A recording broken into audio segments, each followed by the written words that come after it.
할렐루야. 오늘도 하나님을 예배하러 오신 여러분들과 또 우리 은광교회 위에 하나님의 은혜가 또 풍성하게 부어지기를 축복합니다. 1983년에 그 정수라라는 여자 가수가 있었습니다. 그때에 대한민국이라는 노래가 발표되면서 대히트를 쳤었죠. 하늘엔 조각구름 떠 있고 강물엔 유람선이 떠 있고 저마다 누려야 할 행복이 언제나 자유로운 곳, 뚜렷한 사계절이 있기에 볼수록 정이 드는 산과 들, 우리의 마음속에 이상이 끝없이 펼쳐지는 곳, 도시엔 우뚝 솟은 빌딩들, 농촌엔 기름진 논과 밭, 저마다 자유로움 속에서 조화를 이루어가는 곳, 도시는 농촌으로 향하고 농촌은 도시로 이어져 우리의 모든 꿈은 끝없이 세계로 뻗어가는 곳, 원하는 것은 무엇이든 얻을 수 있고 뜻하는 것은 무엇이건 될 수가 있어. 이렇게 우린 은혜로운 이 땅을 위해 이렇게 우린 이강산을 노래 부르네. 우리 대한민국, 우리 조국, 영원토록 사랑하리라. 기억나십니까? 이 노래를 부를 때에 20대, 30대 청년들은 희망찬 꿈에 부풀어 있었습니다. 대한민국 정말 좋은 나라, 열심히 노력만 하면은 얼마든지 지금보다 훨씬 더 좋은 환경에서 좋은 신분을 가지고 잘 살 수 있는 나라가 될 수 있는 그런 많은 기회가 주어진 땅, 그런 나라라고 희망을 가지고 열심히 살았습니다. 근데 지금 40년이 지난 지금 젊은이들은 어떤가요? 정말 우리 대한민국을 희망이 있는 나라라고 보고 있을까요? 절대로 아닙니다. 오늘 이 시대의 젊은이들을 가리켜 7포 세대라고 말하고 있습니다. 3포 시대 그러더니 어느덧 7포 시대가 되어져 버렸습니다. 7가지를 포기하고 사는 세대라는 말입니다. 연애를 포기하고 결혼을 포기하고 출산을 포기하고 3포만 되어도 괜찮을 것 같은데 4번째 인간관계까지도 이제는 포기해버렸다고 합니다. 사람들 사귀어 봐야 별로 유익될 것도 없고 손해만 보고 당하기만 하니까 인간관계 필요 없어. 그냥 혼자서 그냥 고독하고 외롭게 살아가는 그런 시대가 되어져 버렸습니다. 내 집 마련을 포기한 시대입니다. 서울의 아파트 한 채 살려면은 최하 15, 16억, 좀 더 좋은 것을 살려면 3, 40억 이상을 주어야만 아파트 한 채를 살 수 있는 그런 세대. 지방만 하더라도 적어도 5, 6억은 주어야 아파트 한 채를 살 수 있는 세대. 아무리 노력을 해도 뛰는 집값을 따라갈 수가 없어 이제는 내 집 마련도 포기해버린 세대가 되어져 버렸습니다. 아니, 내 집 마련은 커녕 이제는 취업도 포기해버렸습니다. 100통씩 이력서를 써서 기업에 내보지만은 취업은 되지 않고 학교를 졸업해서 직장 생활을 하고 독립을 해야 될 젊은 20대, 30대들이 부모님의 벌어온 돈으로 먹고 살아야 하는 캥거루족이 되어져 버린 세대라는 것입니다. 그것까지도 괜찮습니다. 마지막 7번째, 오늘 20대, 30대들이 포기한 것은 희망이라는 단어랍니다. 희망조차도 포기해버렸다. 더 이상 이제 대한민국에서는 희망을 가질 수 없다. 아예 모든 것을 다 놓아버린 그런 세대가 20대, 30대입니다. 아무리 노력해봐도 안 되니까. 넘어져서 일어서려고 애를 쓰면 뭔가 위에서 짓눌러버리고 일어설 수 없도록 만들어버리는 세대. 하다가 안 되니까 이제는 더 이상 할 필요가 없겠다 싶어 희망조차도 놓아버린 세대가 되었다는 것입니다. 이러한 삼포 시대가 김대중 정부 때부터 시작이 되었습니다. 소위 말하는 여성가족부가 만들어지고 남녀 성평등이라고 하는 미명하에서 성정체성을 무너뜨려 버렸습니다. 인권이라고 하는 문제를 들고 나오면서 죄를 죄로 여기지 않고 악을 악으로 여기지 않는 세대가 되어져 버렸습니다. 동성애는 죄가 아니라고 주장을 하는 그런 대한민국이 되어지면서부터 점점 이 대한민국은 죄와 악의 구렁텅이에 빠져들어가고 세상은 모든 것을 포기할 수밖에 없는 그런 시대가 되었습니다. 문재인 정부 시대의 5포 시대가 되었습니다. 6포 시대 때 조국이라고 하는 사람이 이런 말을 했습니다. 이제 더 이상 개천에서 용이 난다는 말은 불가능하다. 우리 모두는 용이 될 수 없으며 또 그럴 필요도 없다. 용이 못 되고 개천에서 붕어로 개구리로 까제로 살아도 행복한 세상을 만들면 되지 않겠는가. 하늘에 있는 구름을 쳐다보며 출혈 경쟁하지 말고 예쁘고 따뜻한 개천을 만드는 데 힘을 쏟자. 얼마나 여러분 좋은 말처럼 들리십니까? 정말 그 말대로 되면 살기 좋은 세상이 될 것 같습니까? 용이 되려고 하는 뜬구름 잡지 말고 너희는 붕어로 개구리로 가재로 살아라는 말입니다. 그리고 자기들은 용으로 살겠다는 얘기죠. 그게 여러분 공산주의 사상입니다. 신분 상승은 더 이상 꿈도 꾸지 말라는 것입니다. 권력은 우리만 가질 테니 너희들은 그냥 국가에서 주는 것만 먹고 살라는 것입니다. 그것만 가지고 행복하라는 것이죠. 계층 사다리를 파괴해버렸습니다. 더 이상 가난한 자가 부자가 되는 꿈도 꾸지 못하는 세상이 되어져 버렸습니다. 그저 주는 것이나 먹고 살라는 사육 정책을 시작한 것입니다. 그 결과가 지금 7포 시대가 되어버린 것입니다. 해도 안 되니까 이제는 모든 것을 포기해버리고 넘어진 채 엎드러진 채 다시는 일어설 생각조차 하지 못하는 그런 시대가 되어져 버렸습니다. 그것이 이 땅에 여러분 죄를 용납하고 죄가 아닌 것이라고 말을 하면서부터 대한민국은 망하는 길로 가고 있습니다. 그러나 사랑하는 성도 여러분, 우리는 그리스도인들입니다. 우리는 하나님을 믿는 사람들입니다.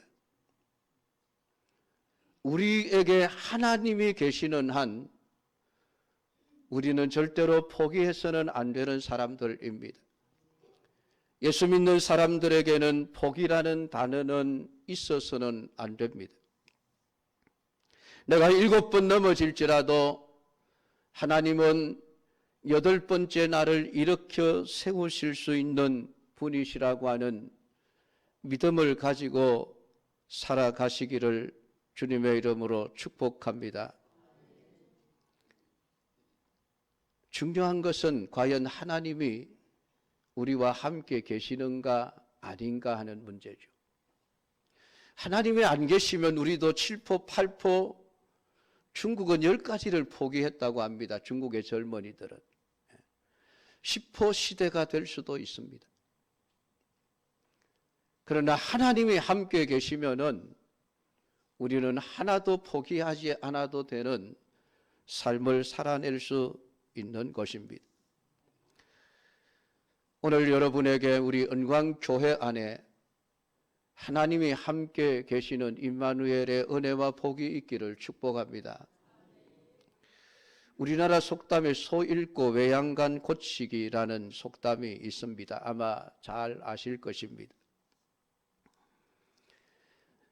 이 의미는 어떤 사건이 발생하고 난 이후에 문제를 해결하는 것은 소용이 없기 때문에 일이 터지기 전에 미리 예방해야 한다는 뜻으로 쓰이고 있습니다. 그리고 이것이 부정적으로 쓰일 때에는 너 왜 미리 예방하지 못했느냐라는 비난의 뜻으로 사용하는 것입니다. 아이고, 일 터지고 나서 외양간 고쳐봐야 무슨 소용이 있냐, 쓸데없는 짓이다 라는 뜻으로 사용되어지고 있는 것이죠. 그러나 여러분, 우리 믿음의 사람들은 7번 소를 잃어도 8번째 외양간을 고쳐야 될 사람들이라는 사실을 믿으시기를 축복합니다. 물론 더 이상 소를 키우지 않겠다, 소 키우는 일 포기해버렸다 그러면은 외양간을 고칠 필요가 없겠지만은 계속해서 내가 소를 키워야 되겠다는 희망과 꿈을 가지고 있다면은 무너진 외양간을 고쳐야 하지 않습니까? 지금이라도 고쳐야 다시 소를 잃어버리는 일이 없도록 할 수 있지 않겠습니까? 교회는 그러해야 합니다, 여러분. 언제든지 소를 잃었어도 외양간을 고쳐서 다시 일어서는 곳이 되어져야만 합니다. 지난 3주 동안 거룩을 잃어버린 교회의 비참한 모습을 우리는 성경 속에서 살펴보았습니다.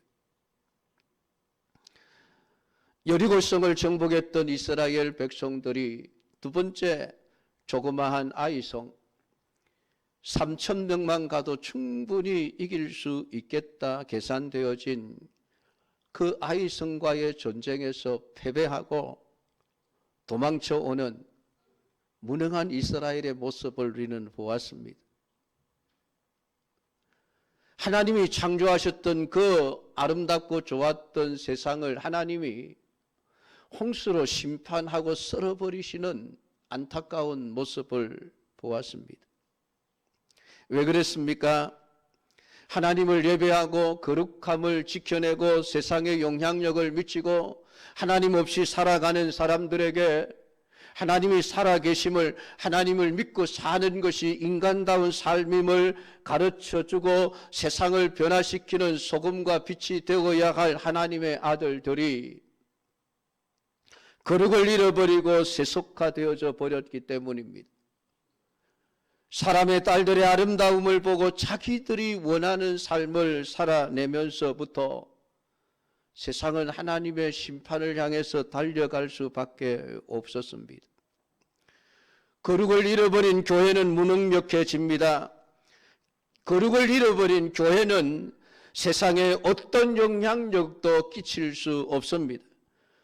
거룩을 잃어버린 교회는 세상을 변화시키는 것이 아니라 오히려 세상에 끌려가서 사단의 종노릇 할 수밖에 없게 된다는 것을 우리는 말씀을 통해서 보았던 것입니다. 그 교회의 거룩을 무너뜨리는 요소가 무엇이었습니까? 죄입니다. 교회 안에 죄가 들어오면 교회는 무너져 버립니다. 왜 그렇습니까? 죄가 들어오는 순간 우리와 함께 계셨던 하나님이 떠나버리시기 때문에 그렇습니다.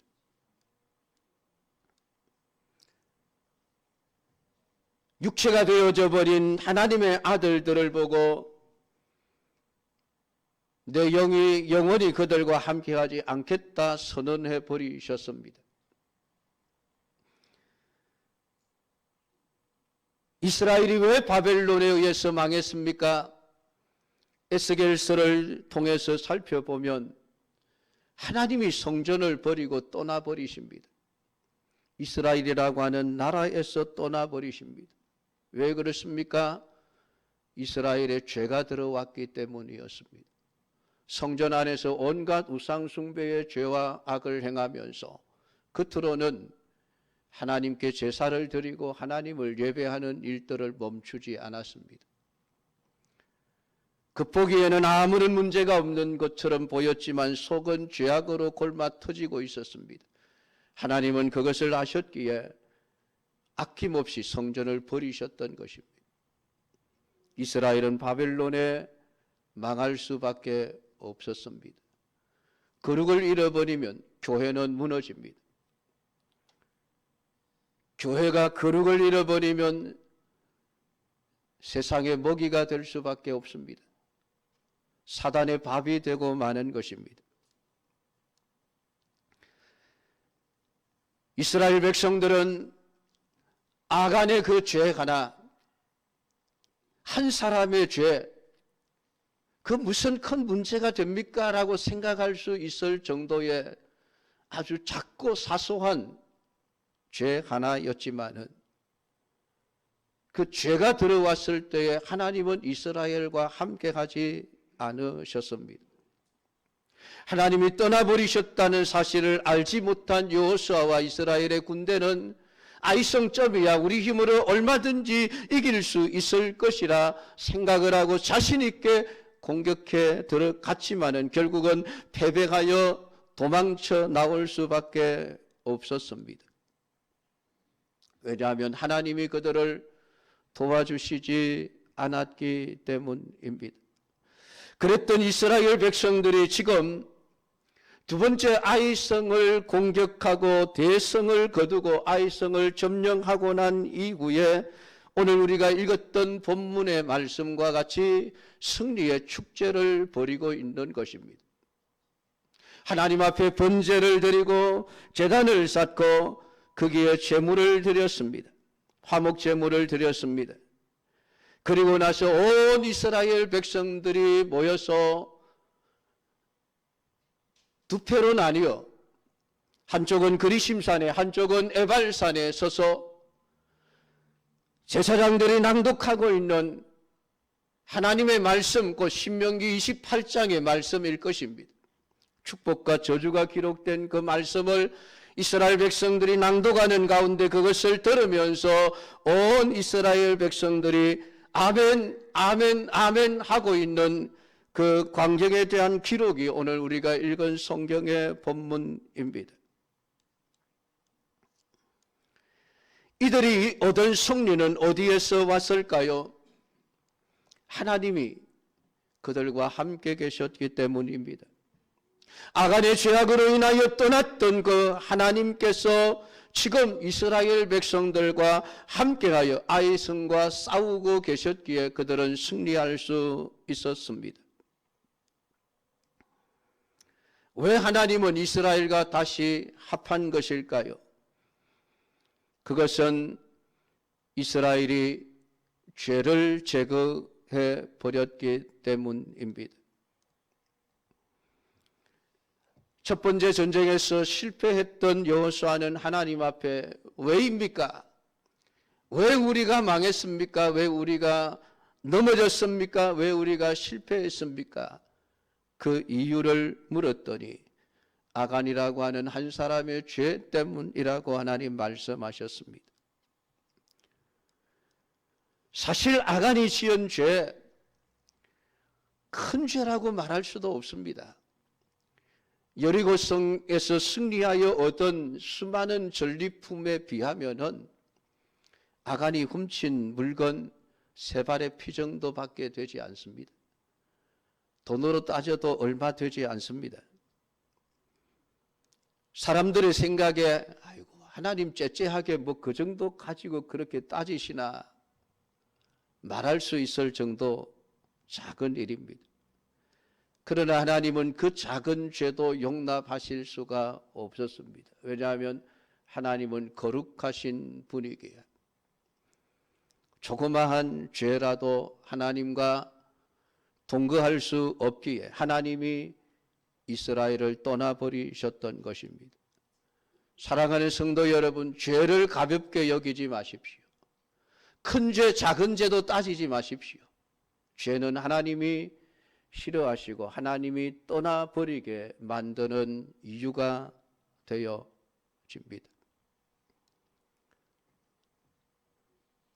아무리 사소하고 작은 죄라도 교회의 거룩은 훼손되고 거룩이 무너지면 하나님은 떠나버리십니다. 그러므로 교회가 힘과 능력을 되찾기 위해서 가장 먼저 해야 될 일은 죄를 제거하는 일부터 시작되어야 합니다. 지도자였던 여호수아는 자신들이 아이성 공격에 실패한 원인이 아간이 하나님의 것을 도둑질한 것 때문임을 알았습니다. 여호수아는 어떻게 했을까요? 7장 24절부터 25절까지 보면 여호수아가 이스라엘 모든 사람과 더불어 세라의 아들 아간을 잡고 그 은과 그 외투와 그 금덩이와 그의 아들들과 그의 딸들과 그의 소들과 그의 나귀들과 그의 양들과 그의 장막과 그에게 속한 모든 것을 이끌고 아골 골짜기로 가서 여호수아가 이르되 네가 어찌하여 우리를 괴롭게 하였느냐? 여호와께서 오늘 너를 괴롭게 하시리라 하니 온 이스라엘이 그를 돌로 치고 물건들도 돌로 치고 불사르고 그 위에 돌 무더기를 크게 쌓았더니 오늘까지 있더라. 여호와께서 그의 맹렬한 진노를 거치시니 그러므로 그곳 이름을 오늘까지 아골 골짜기라 부르더라. 그렇게 기록이 되어져 있습니다. 하나님이 떠나버린 원인이 아간이라고 하는 한 사람의 죄악에 있음을 알게 된 여호수아는 아간뿐만 아니라 그가 훔쳤던 은과 금과 외투와 금덩이뿐만 아니라 그의 아들들과 그의 딸들까지 그의 모든 재산들까지 하나도 남김없이 다 끌고 아골 골짜기로 가서 그것을 사람과 짐승은 쳐 죽이고 물건들은 불살라 태워 없애버렸습니다. 너무하다 싶지 않습니까, 여러분? 아니 물건 그거 조금 도둑질했다고 그렇게 심한 벌을 내릴 수 있는가? 그런 생각이 드십니까? 하나님을 몰라서 그런 생각을 하는 겁니다. 하나님이 죄를 얼마나 싫어하시는지를 안다면 죄가 작다고 무시할 수 없을 것입니다. 오늘 우리에게 아골 골짜기가 세워져 있어야 합니다. 교회는 그러해야 합니다. 교회가 세상을 향하여 빛과 소금의 역할을 감당할 수 있으려면 교회는 아골 골짜기를 세워야 합니다. 죄를 제거하는 일이 있어져야만 한다는 것입니다. 얼마나 안타깝습니까, 여러분?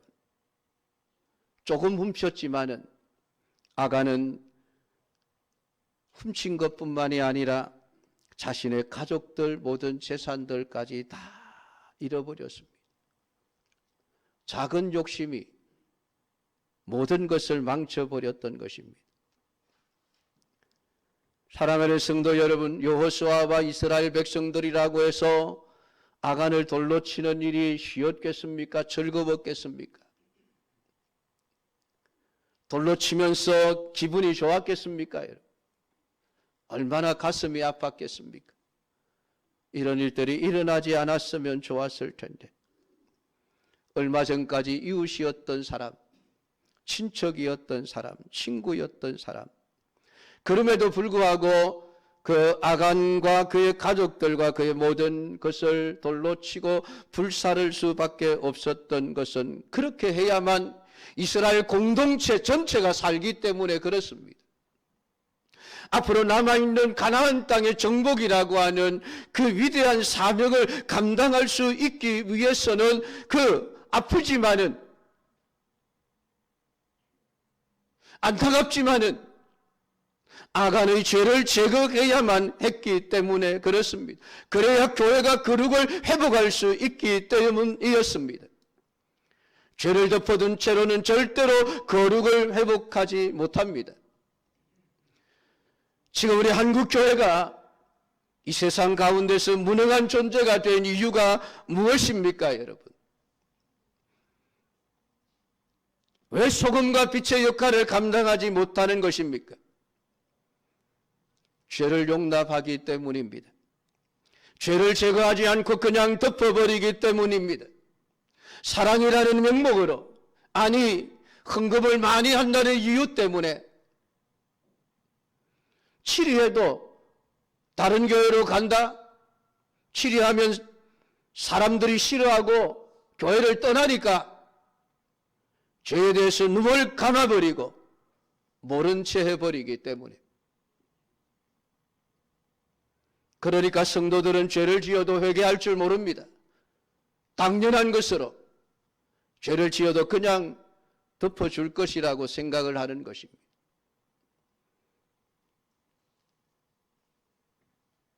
이렇게 되어 오는 동안 교회는 세상을 향하여 무능력한 존재가 되어져 버린 것입니다. 이런 교회에 과연 하나님이 함께 하실까요? 교회가 세상에 영향력을 끼치지 못하는 것은 더 이상 하나님이 교회와 함께 하지 않기 때문이 아니겠습니까?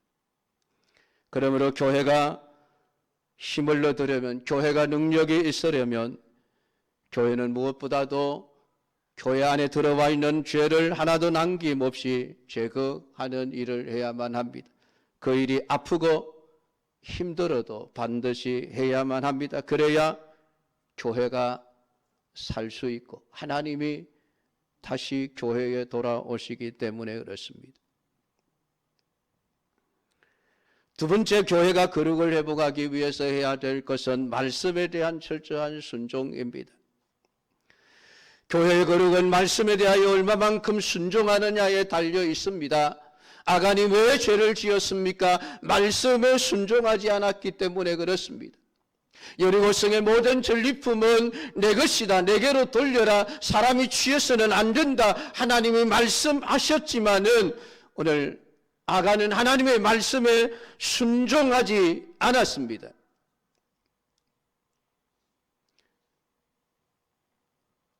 요수아 역시 마찬가지였습니다. 아이성과의 싸움에서 하나님의 말씀을 앞세우기보다는 자신들의 계산과 머리와 자신들의 힘을 앞세우다가 실패하고 말았습니다. 죄를 제거하고 거룩을 회복한 교회 안에 돌아오신 하나님께서 여호수아에게 아이성과의 두 번째 싸움을 어떻게 싸워야 할 것인지를 말씀하십니다. 8장 1절부터 4절까지입니다. 여호와께서 여호수아에게 이르시되 두려워하지 말라, 놀라지 말라, 군사를 다 거느리고 일어나 아이로 올라가라. 보라, 내가 아이 왕과 그의 백성과 그의 성읍과 그의 땅을 다 네 손에 넘겨주었으니 너는 여리고와 그 왕에게 행한 것 같이 아이와 그 왕에게 행하되 오직 거기서 탈취할 물건과 가축은 스스로 가지라. 너는 아이성 뒤에 복병을 둘지니라 하시니 이에 여호수아가 일어나서 군사와 함께 아이로 올라가려 하여 용사 3만 명을 뽑아 밤에 보내며 그들에게 명령하여 이르되 너희는 성읍 뒤로 가서 성읍을 향하여 매복하되 그 성읍에서 너무 멀리하지 말고 다 스스로 준비하라.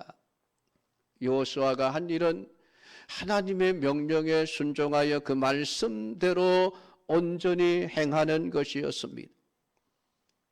아이성과 이렇게 싸우라 할 때에 여호수아는 이런 방구 대꾸 없이 하나님의 말씀에 그대로 순종하여 모든 용사 60만 대군을 다 일으켜 세우고 그 중에서 3만 명을 뽑아 말씀대로 아이성 뒤에 매복을 시켰습니다. 그리고 나서 전쟁한 결과는 대성이었습니다. 3,000명만 올라가도 될 것 같았던 자신들의 생각을 버렸습니다. 모든 군사를 다 거느리고 올라가라는 하나님의 말씀에 순종했습니다. 일부는 매복시키라는 하나님의 말씀에도 순종했습니다. 왜 그런 요구를 하나님이 하셨습니까? 말씀에 대한 순종을 보기 위함이었습니다.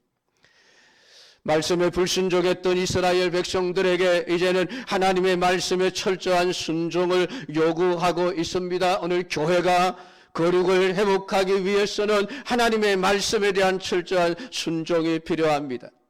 오늘 우리는 하나님의 말씀대로 사는 자가 되어야 합니다. 내가 아무리 똑똑하고 내가 아무리 잘나도 하나님보다 똑똑할 수 없으며 하나님보다 잘날 수 없습니다. 하나님보다 지혜로울 수 없습니다. 하나님의 가장 미련한 것이 사람의 가장 지혜로운 것보다 더 낫다고 그렇게 성경은 우리에게 말씀을 해주고 있습니다. 그 말씀대로 행했더니 오늘 아이성과의 전쟁에서 승리했을 뿐만이 아니라 수많은 전리품을 거두어 가지고 올 수 있었으니 안타까운 것은 아간입니다. 조금만 욕심을 참았더라면 아이성에서 더 많은 전리품을 얻을 수 있었을 터인데 잠시 탐욕을 이기지 못하여 말씀을 불순종하고 죄를 지음으로 망해버린 아간이 안타까울 뿐입니다. 하나님이 돈이 없어서 여러분 여리고성의 모든 전리품을 하나님께 바치라고 했겠습니까? 하나님이 돈이 필요해서 그랬겠습니까? 아닙니다.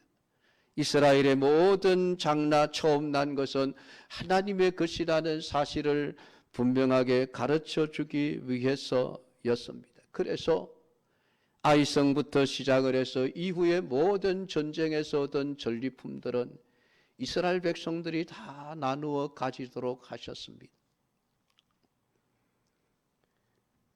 사랑하는 성도 여러분, 말씀대로 순종하게 되어지면 모든 것이 다 해결되어지고 형통하게 되어져 있습니다. 지금 여호수아는 온 이스라엘 백성들을 모았습니다.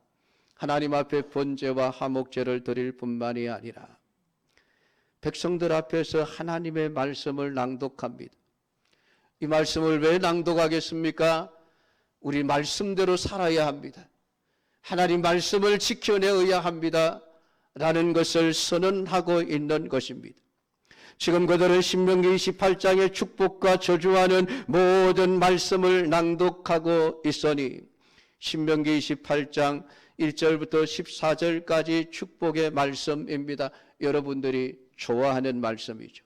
성읍에서도 복을 받고 들에서도 복을 받을 것이며 내 몸의 자녀와 내 토지의 토산과 내 짐승의 새끼와 소와 양의 새끼가 복을 받을 것이며 내 광주리와 떡반주 그릇이 복을 받을 것이며 내가 들어와도 복을 받고 나가도 복을 받을 것이니라. 왜 아멘 안 하십니까? 여러분? 복 받기 싫으십니까? 이스라엘 백성들 아멘 했습니다. 얼마나 크게 아멘 했을까요? 근데 여러분 조건이 있습니다. 신명기 28장 1절과 2절입니다. 네가 내 하나님 여호와의 말씀을 삼가 듣고 내가 오늘 네게 명령하는 그의 모든 명령을 지켜 행하면 네 하나님 여호와께서 너를 세계 모든 민족 위에 뛰어나게 하실 것이라. 네가 네 하나님 여호와의 말씀을 청종하면 이 모든 복이 네게 임하며 네게 이르리니. 복 받기를 원하시면 말씀에 순종하십시오. 여러분의 자손들이 하나님께 복을 받기를 원하시면 하나님의 말씀에 순종하는 삶을 살아내십시오. 여러분의 기분이, 여러분의 감정이 중요한 것이 아니에요. 모든 것을 다 내려놓고 말씀에 아멘하고 말씀에 순종하는 삶이 되어야 복을 받는 것이 아니겠습니까? 하나님이 말씀하시니 모든 복을 받을 수 있는 말씀에 순종하는 삶을 살아내시기를 주님의 이름으로 축복합니다. 그것으로 그친 것이 아닙니다. 계속해서 저주의 말씀도 낭독합니다. 신명기 28장 15절부터 69절까지 엄청나게 많은 저주의 말씀이 기록이 되어져 있습니다. 복과는 정반대로 한마디로 말하면 망한다는 내용입니다. 자식들도 망하고 너도 망하고 나라도 망할 것이라는 말씀입니다. 이 말씀 역시 조건이 있습니다. 신명기 28장 15절 네가 만일 내 하나님 여호와의 말씀을 순종하지 아니하며 내가 오늘 내게 명령하는 그의 모든 명령과 규례를 지켜 행하지 아니하면 이 모든 저주가 네게 임하며 네게 이를 것이니. 말씀의 순종을 요구하실 때 백성들은 모두 아멘 했습니다. 그 말씀은 축복의 말씀만이 아니라 저주에 관한 말씀 또한 포함되어져 있습니다. 우리는 축복에 관한 말씀은 아멘하지만은 저주에 관한 말씀은 아멘하기를 싫어합니다. 그러나 아멘하셔야 됩니다. 내가 아멘하지 않는다고 말씀이 이루어지지 않는 것이 아니기 때문에 그렇습니다. 내가 아멘하지 않도록 하나님은 말씀대로 행하시는 분이십니다. 말씀을 순종하지 않고 복 안 받으면 되는 것이 아닙니다. 말씀을 순종하지 않으면 그때부터 하나님의 모든 저주가 임하게 되어져 있습니다.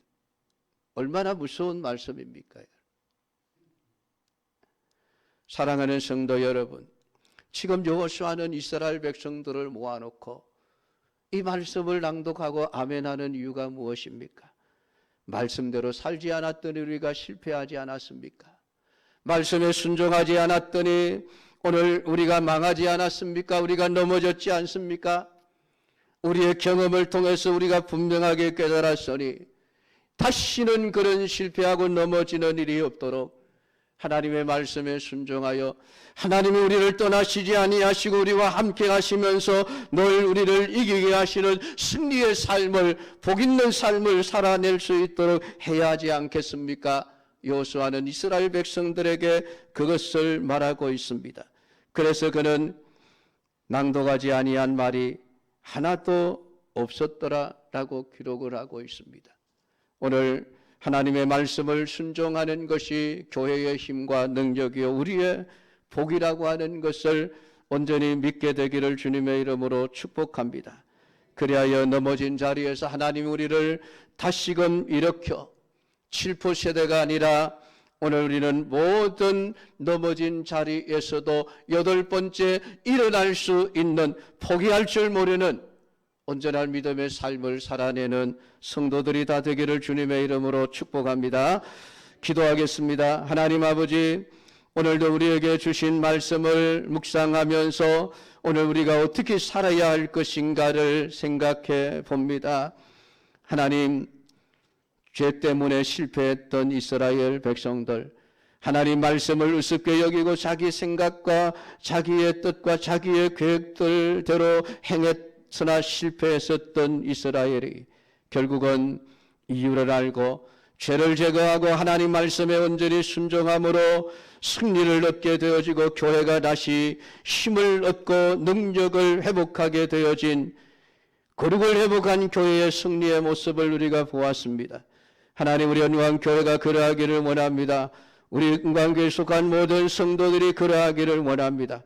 하나님 앞에서 죄를 짓지 않게 하시며 말씀에 순종하는 삶을 살게 하시고, 행여나 우리가 약하여 넘어져 죄를 지었다 할지라도 회개하고 사함을 받고 다시 일어설 수 있는 믿음의 사람들이 되게 하여 주셔서 세상의 소금과 빛의 사명을 감당하는 성도와 교회가 되게 하옵소서. 예수님 이름으로 기도드리옵나이다.